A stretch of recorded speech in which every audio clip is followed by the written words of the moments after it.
کبھی الفاظ بھول جاؤں کبھی بات بھول جاؤں، میں تجھے اس قدر چاہوں کہ اپنی ذات بھول جاؤں۔ اٹھ کر کبھی جو تیرے پاس سے چل دوں، میں جاتے ہوئے خود کو تیرے پاس بھول جاؤں۔ کیسے کہہ دوں تمہیں کہ کتنا چاہتا ہوں تمہیں، جو میں یہ کہوں تو میں اپنے ہی الفاظ بھول جاؤں۔ میری شادی کو تقریباً 2 سال ہو چکے ہیں اور میرا شوہر ایک بہت اچھا آدمی ہے۔ میرا نام آمنہ ہے اور میری عمر 27 سال ہے۔ 25 سال کی عمر میں جب میری شادی ہوئی تو مجھے ایسا معلوم ہوا کہ شاید میرے سپنوں کا شہزادہ میرے پاس آ گیا ہے۔ اب وہ شاید مجھے اس دنیا سے اٹھا کر کسی اور دنیا میں لے جائے گا، جہاں پھولوں کی سیج ہوگی اور میں وہاں کی ملکہ۔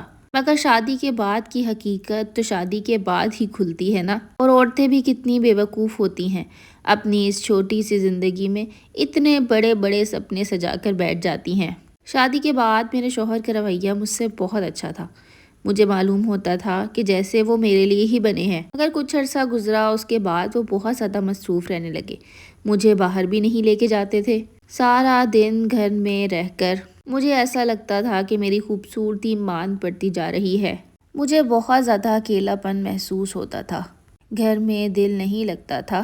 اپنی دوسری سہیلیوں کو دیکھتی تھی، وہ اپنے شوہروں کے ساتھ ٹائم سپینڈ کرتی تھی تو مجھے بہت جلن ہوتی تھی۔ ہائے اللہ، میرا شوہر مجھے وقت کیوں نہیں دیتا؟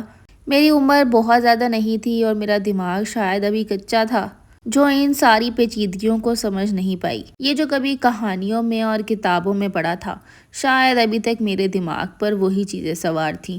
ایک دن میں اپنی سہیلی کے گھر گئی، اس کی مہندی تھی۔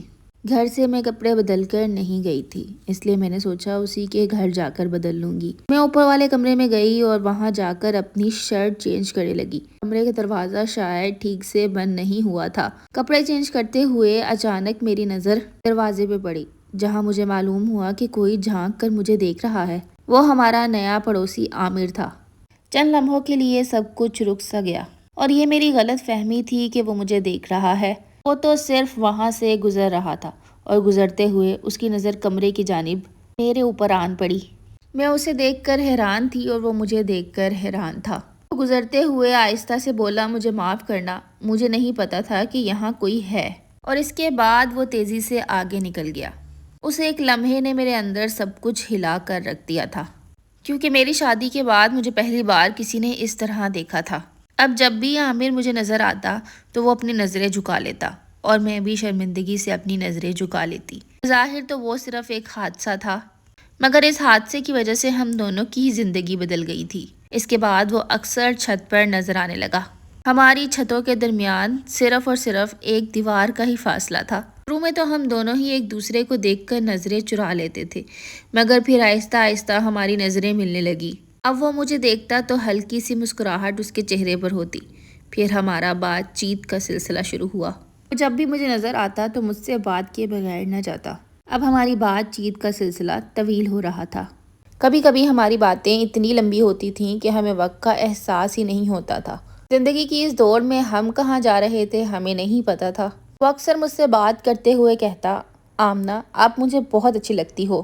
آپ کی مسکراہٹ میں کچھ الگ ہی بات ہے اور یہ جو دل آپ کے ہونٹ کے قریب ہے، یہ تو میری جان ہی لے لیتا ہے۔ اس کی یہ دل لبھانے والی باتیں مجھے بہت متاثر کرتی تھیں۔ اب میں اکثر ہی اس کے خیالوں میں ڈوبی رہتی۔ وہ شوہر جو مجھے وقت نہیں دیتا تھا، میں نے اس کے بارے میں بھی فکر کرنا چھوڑ دی تھی۔